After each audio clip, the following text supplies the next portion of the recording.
কি জল নেই? জল শেষ হয়ে গেল নাকি? এই জানো তো, গ্রামের সব জলাশয়ের জলস্তর না নেমে গেছে, পুকুরও শুকিয়ে গেছে, কুয়োতে জল অনেক নিচে চলে গেছে। কি যে হবে কে জানে। এই বছর তো বৃষ্টি হয়েছে কম, তার উপর মানুষজন জল ব্যবহারের চেয়ে নষ্ট করে বেশি। দেখি, মহারাজকে বলতে হবে।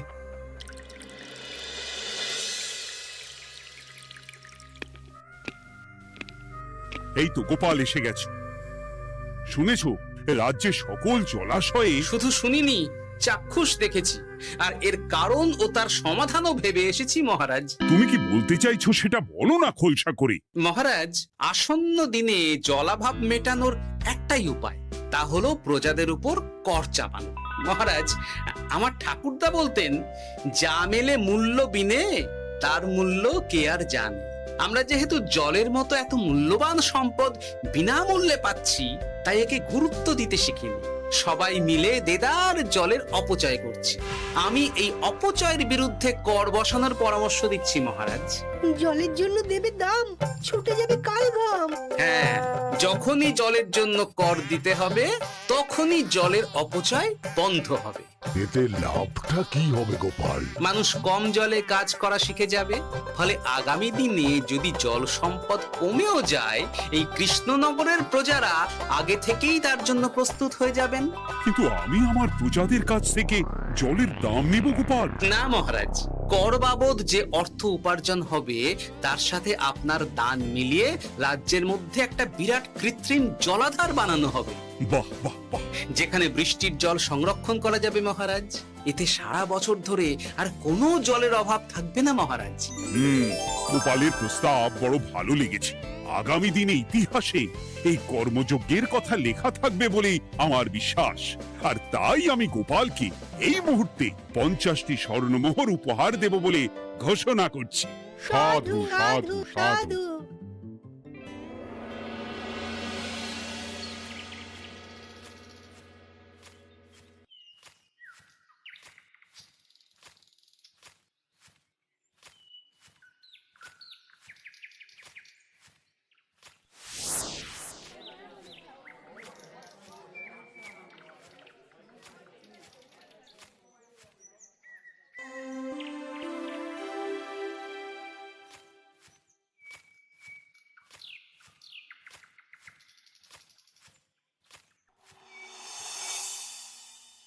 মানে আমার এই এতটুকু স্বাদ তুমি পূর্ণ করবে না? আমি কি নিজের জন্য চেয়েছি নাকি? সবই তো পাবে তোমার মেয়ে আর জামাই। হ্যাঁ, সে বুঝেছি গিন্নি, তাই বলে এতগুলো মুদ্রা আমি খরচ করতে পারবো না। পারবে না? আমি তাঁতির বাড়ি থেকে মেয়ে জামাইয়ের জন্য কয়েকটা শাড়ি আর ভালো পাঞ্জাবি কিনে একটু পাঠাবো। কিন্তু এখন আমার কাছে অত মুদ্রা নেই গিন্নি, পরে পেলে আমি ঠিক তোমার স্বাদ পূরণ করব। আবার বাজে কথা বলার জায়গা পাও না তুমি। এতক্ষণ কোথায় ছিলে গো? আমি বেলায় নদীর পাড়ে গিয়েছিলাম, তখন কমলা আমাকে বলল তোমায় নাকি দেখেছে। কি দেখেছি?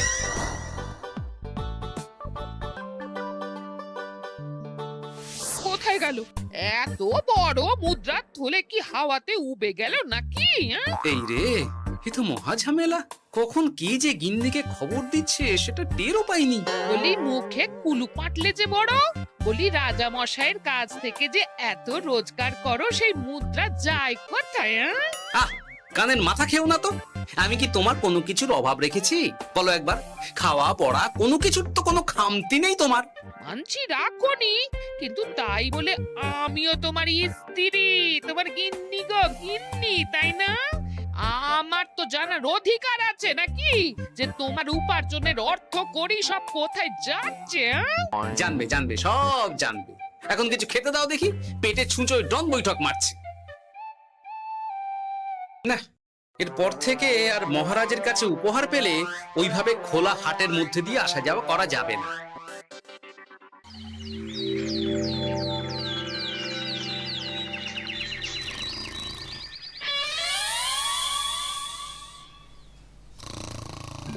তোমার আর কোনো চিন্তা নেই গোপাল। আমি তোমার মাসোহারা তো বাড়িয়ে দিলাম, সঙ্গে প্রত্যেক দিন তুমি 10 মোহর করে পারিতোষিক পাবে। এই নাও। আহ, এই ভোরবেলায় একটা জব্বর স্বপ্ন দেখা গেল বটে। এই স্বপ্ন খুলে গেলে আর কোনো চিন্তা নেই। গিন্নি, ও গিন্নি, বলি গেলে কোথায়? গিন্নি, সাড়া নেই। ও গিন্নি, রাগ করলে নাকি গো? আরে এসো এসো, এমন একটা স্বপ্ন দেখেছি না যে তোমার আর কোনো চিন্তা থাকবে না গিন্নি। মোহর আর মুদ্রা একেবারে ঝরে পড়বে গো।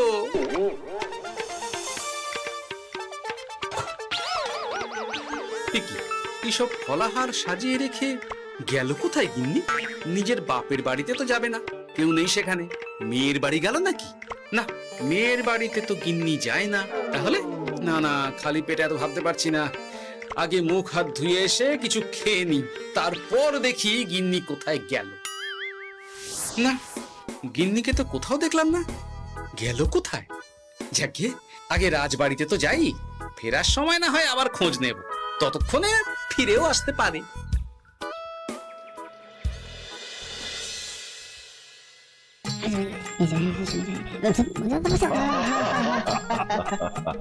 বাহ বাহ বাহ, একেই বোধহয় বলে সঙ্গগুণ। অনেকদিন এত হাসি নিয়ে। যা বলেছেন মহারাজ। হাসির চোটে পেটে ধরছে খিল। কর্তা আর গিন্নিতে দেখছি রয়েছে অনেক মেল। কি গিন্নি, তুমি এখানে কি করছো? একই গোপাল, তুমি রাজসভায় এলে যে বড়। তুমি নাকি রাজসভার কাজ থেকে অবসর নিতে চেয়েছো? হ্যাঁ, এই কথা কে বললো মহারাজ? এই তো উনি বললেন। বলি আমি আবার কি করব? তুমি আমায় একটা কাজ দিলে আর সেটা আমি করব না বলো? আমি তোমায় কাজ দিলাম? কি কাজ? বাবা গোপাল, তুমি কি আকাশ থেকে পড়লে নাকি? তুমিই তো তোমার গিন্নিকে বলে পাঠিয়েছো যে তুমি আর রাজসভার কাজে যোগ দিতে চাও না। তোমার নাকি আর কাজে মতি নেই, তুমি বিশ্রাম চাও। এই রে, গিন্নি দেখি ভয়ঙ্কর চাল দিয়েছে। আমার নামে রাজসভায় এসে এইসব বলেছে। তাই কথা ঠিকই গোপাল, যে তোমার অবসর গ্রহণের কথা শুনে আমি বিশেষ মনমরা হয়ে পড়েছিলাম। কিন্তু তোমার গিন্নি যেভাবে রাজসভায় হাসি মজা হুল্লোড় পরিবেশন করছে, তাতে আমার মনে হচ্ছে এই সাপে বর হয়েছে। এই বেলা যদি গোপালকে কায়দা করে রাজসভা থেকে তাড়ানো যায়, তাহলে আমার পথ থেকে বিরাট বড় একটা কাঁটা উপড়ে ফেলা যাবে। গোপাল গিন্নি সবার মধ্যে বিলিয়েছেন হাসি, তার জন্য রাজামশাই হয়েছেন ভারী খুশি। হ্যাঁ গোপাল, তাই আমি ঠিক করেছি তোমার স্থানে আমি তোমার গিন্নিকেই বহাল করব। হ্যাঁ, তোমার সঙ্গে ঘর সংসার করে ওর বুদ্ধি বেশ খোলতাই হয়েছে, সেটা বোঝাই যাচ্ছে। এছাড়াও আমাদের অনেক পরামর্শ দিয়ে সাহায্যও করতে পারবে। তাছাড়া উনি মহিলা বলে অন্দরমহলেও যেতে পারবেন। রানীমাও খুশি হবেন বলেই তো আমার বিশ্বাস। কি গোপাল গিন্নি, তোমার এই কাজ করতে কোনো আপত্তি নেই তো? আপত্তি কেন থাকবে মহারাজ? আমি ধন্য আপনি আমায় এত বড় সম্মান দিচ্ছেন বলে। এ তুমি আমার কত বড় সর্বনাশ করলে গিন্নি।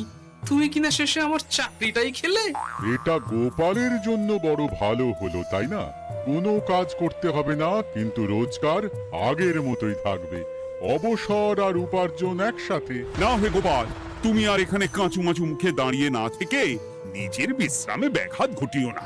আমাকে সবার কাজ শুরু করতে দাও। যথা আজ্ঞা মহারাজ।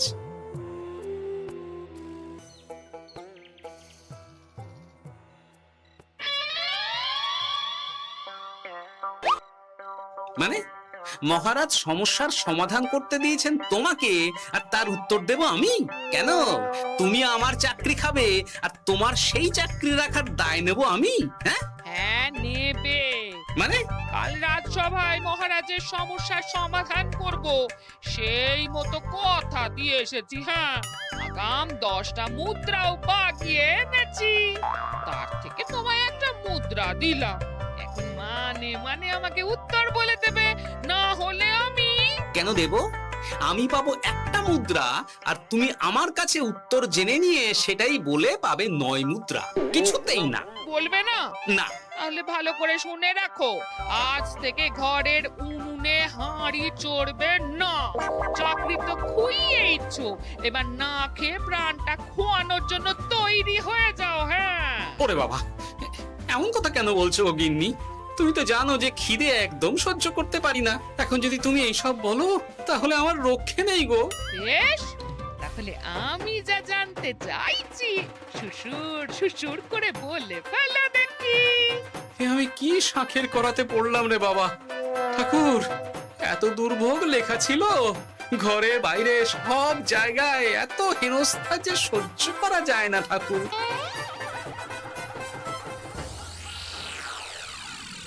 একেই তো বলে গো গিন্নি, মেঘ না চাইতেই জল। এতদিন কতভাবে চেষ্টা করেছি গোপালকে রাজসভা থেকে তাড়াবার, আর গোপাল নিজেই কিনা রাজসভা থেকে পালিয়ে গেল। সব বলছো? তোমার শরীর ঠিক আছে তো? শরীর মন সব ঠিক আছে, তবে গোপালের বদলে কাকে বহাল করা হয়েছে শুনলে তোমার মাথা ঘুরে যাবে। কাকে? গোপাল গিন্নিকে। আমার কিন্তু বিষয়টা খুব একটা সরল ঠেকছে না গো। গোপাল ভাঁড়ের বুদ্ধি তো আর যে সে বুদ্ধি নয়। উনি যাই করেন খুব ভেবে চিন্তে করেন, এর পেছনে আবার কোনো মতলব নেই তো। এটা তুমি মন্দ বলনি গিন্নি, গোপালকে নিয়ে সত্যিই কোনো বিশ্বাস নেই। ও কখন কি ঘোট পাকাচ্ছে বলা যায় না। আমাকেও সাবধানে থাকতে হবে, দেখতে হবে যে গোপাল আসলে কি চাল চালতে চাইছে।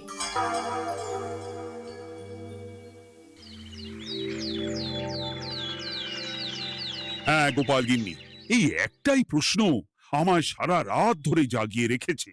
মানুষ মরে ভূত হয়, ভূত কি মরে? তাহলে ভূত মরলে কি হয়? ইয়ে মানে মহারাজ, এই প্রশ্নের উত্তর আমার আজকে দিতে ইচ্ছে করছে না। হ্যাঁ, আমি না হয় আপনাকে আগামীকাল এই প্রশ্নের উত্তর দেব, ঠিক আছে? হ্যাঁ, গাছ থেকে পড়ে গেলে জাপটে ধরে ডালকে। আজকের প্রশ্নের উত্তর উনি দেবেন কালকে। না হে গোপাল গিন্নি, তা হয় না। এই প্রশ্ন আমাকে সারা রাত বিচলিত করেছে। আবার যদি আজকেও এই প্রশ্নের উত্তর না পাই, তাহলে তো আবার একটা নিদ্রাহীন রাত আমাকে কাটাতে হবে।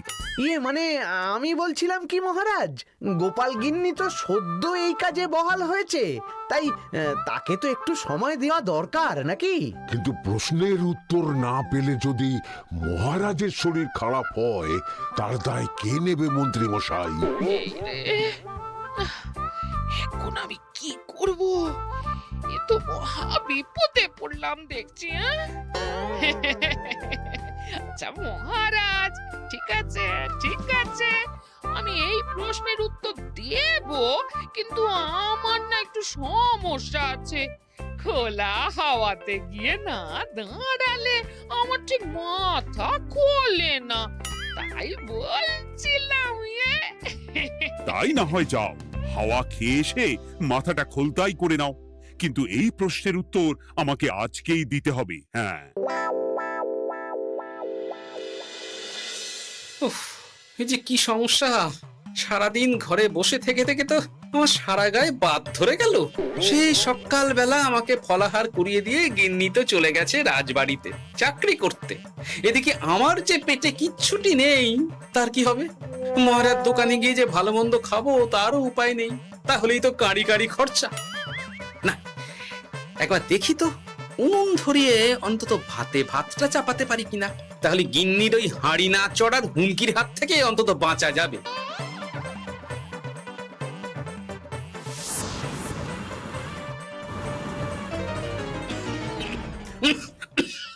ও বাবা গো, ও বাবা, এত কেসে কেসে সোজা শেষ যাত্রা হয়ে যাবে আমার। না, এর চেয়ে না খেয়ে মরাও ঢের ভালো। দেখি তুমি বাড়িতে কেন? এত হাঁপাচ্ছ কেন? ষাঁড়ে তাড়া করেছে নাকি? আরে না গো, মানুষ মরে ভূত হয়, ভূত কি মরে? তাহলে ভূত মরলে কি হয়? খোলা হাওয়াতে গিয়ে না দাঁড়ালে আমার ঠিক মাথা খোলে না। ও, এই হলো ব্যাপার। বেশ, এর উত্তর তোমায় আমি বলে দিচ্ছি। ভূত মরে প্রথমে এক ঝুড়ি অন্ধকার হয়, সেই অন্ধকার হাওয়াতে উড়ে বেড়ায়। এক সময় সেই অন্ধকার পাতলা হতে হতে কুয়াশার মতো হয়ে যায়। ব্যাস, মিটে গেল। ব্যাস, মিটে গেল। যদি রাজা মশাই এই কথা বিশ্বাস না করেন, তুমি হলপ করে বলবে আপনি যখন মরবেন একদম মিলিয়ে নেবেন মহারাজ, এর চেয়ে এক পা এদিক ওদিক হয় না যেন। হ্যাঁ, এই না হলে তুমি গোপাল ভাঁড়, হ্যাঁ? বুঝেছো তাহলে? এই তুমি চিন্তা করো না, রাজবাড়ি থেকে ফেরার সময় আমি তোমার জন্য অনেক অনেক বাজার করে আনবো, ঠিক আছে? এই আমি যাই। এ তো ভারী মজা হলো। মহারাজ তক্ষুনি প্রশ্নের উত্তর চাইলে গিন্নি এইভাবে সেই রাজবাড়ি থেকে দুধ দাঁড়িয়ে ছুটে আসছে উত্তর জানতে। আমাকে তুমি একটা চাল দিয়ে কুপকাত করেছে তো গিন্নি। এইবার বুঝবে কত ধানে কত চাল।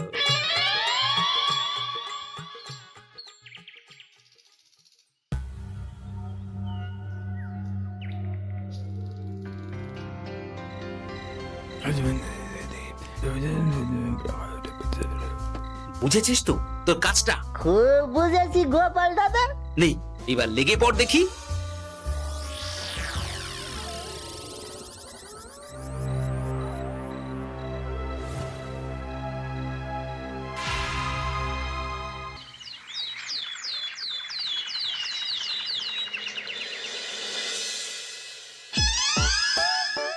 তাহলে আর বলছি কি তোমাদের, সকালবেলায় উঠে দেখি মুখের এই হাল। এই কাণ্ড কি করে হলো মহারাজ? আহ, তার আমি কি জানি। আমি সকালে উঠে আয়নায় নিজেকে এই অবস্থায় দেখে খুব চিন্তায় রয়েছি। গোপাল গিন্নি, আগে মহারাজ, গোপাল থাকলে যে কাজ করতো সেটা তো তোমাকেই করতে হবে, বলতে হবে এর সমাধান কি। হ্যাঁ মানে আমি হ্যাঁ হ্যাঁ, আমার মনে আছে। তোমার তো আবার হাওয়া না খেলে চলে না। যাও যাও, তাড়াতাড়ি হাওয়া খেয়ে এর উত্তর নিয়ে এসো।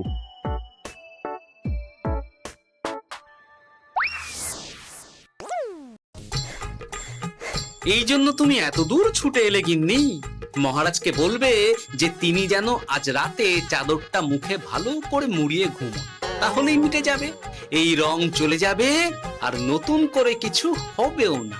ও মা, বলি এত সোজা সমাধান, হ্যাঁ? তা নয় তো কি?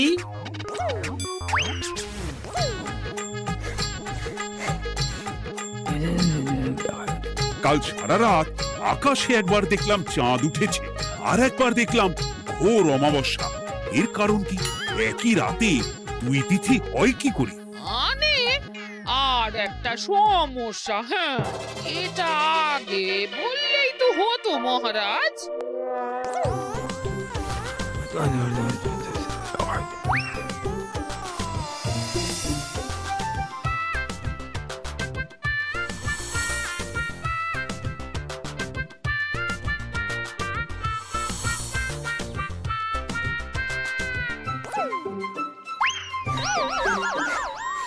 এ কি, তুমি হাওয়া খেতে গিয়ে এইভাবে খাবি খাচ্ছ কেন গোপাল গিন্নি?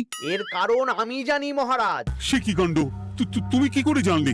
গোপাল গিন্নি মোটেও হাওয়া খেতে যায়নি মহারাজ, সে গেছিল নিজের বাড়িতে গোপালের কাছে আপনার বলা প্রশ্নের উত্তর জেনে আসতে। মানে গোপাল গিন্নি তার মানে আমাকে ঠকিয়েছে? তা জানি না মহারাজ, তবে আমার মনে হয় এর পেছনে গোপালের কোনো গভীর ষড়যন্ত্র আছে, না হলে সে এমনটা করবে কেন? আর এক রাতেই আপনার সাথে এতগুলো অদ্ভুত ঘটনা পর পর ঘটবে কেন? বটে, এক্ষুনি গোপালকে ডেকে আনো।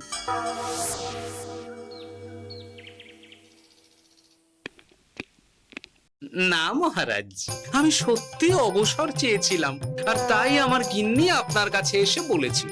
ওর কোনো দোষ নেই মহারাজ। না মহারাজ, আমি মিথ্যে কথা বলেছি, হ্যাঁ। উনি আপনার কাছ থেকে পাওয়া সোনার মোহর নিয়ে বাড়ি যান না, তাই আমি ওকে শায়েস্তা করতে এই ফন্দি করেছিলাম। আসলে মহারাজ, আমি আপনার কাছ থেকে পাওয়া সোনার মোহর জল প্রকল্পের কাজে লাগাবো বলে কিছু জনকে নিয়ে একটা দল গঠন করতে গিয়েছিলাম, আর তাদের কাছেই ওগুলো রেখে এসেছি। এটা যদি আমার দোষ হয় তাহলে আমি ক্ষমা প্রার্থী মহারাজ। সাধু গোপাল, সাধু তোমার উত্তর। এই কাণ্ড! আর এদিকে রাজবাড়ি থেকে বাড়ি, আর বাড়ি থেকে রাজবাড়ি করতে করতে আমার প্রাণ ওষ্ঠাগত হয়ে গেছে মহারাজ। ওহ, আমার ঘাট হয়েছে, আপনি আমায় ক্ষমা করে দিন মহারাজ।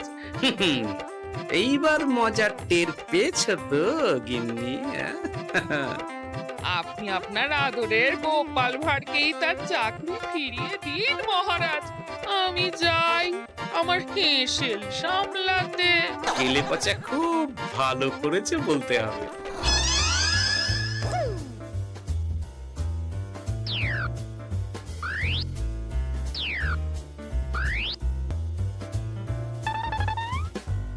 তবে মহারাজ, অমাবস্যা পূর্ণিমা সব আমার বুদ্ধিতেই কেলেপচা করেছিল। আপনার ওই মুখের রং, ওটি একটি বিশেষ রং যার আয়ু একদিন, তাই ওটা এমনিই মিলিয়ে গেছে। হ্যাঁ, সেই বরং ভালো। তুমি তোমার গিন্নিকে নিস্তার দাও গোপাল। তাছাড়া আমিও আমার গোপালকে ছেড়ে আর থাকতে পারছি না। যথা আজ্ঞা মহারাজ। আমারও যে আর এই অবসর ভালো লাগছে না মহারাজ।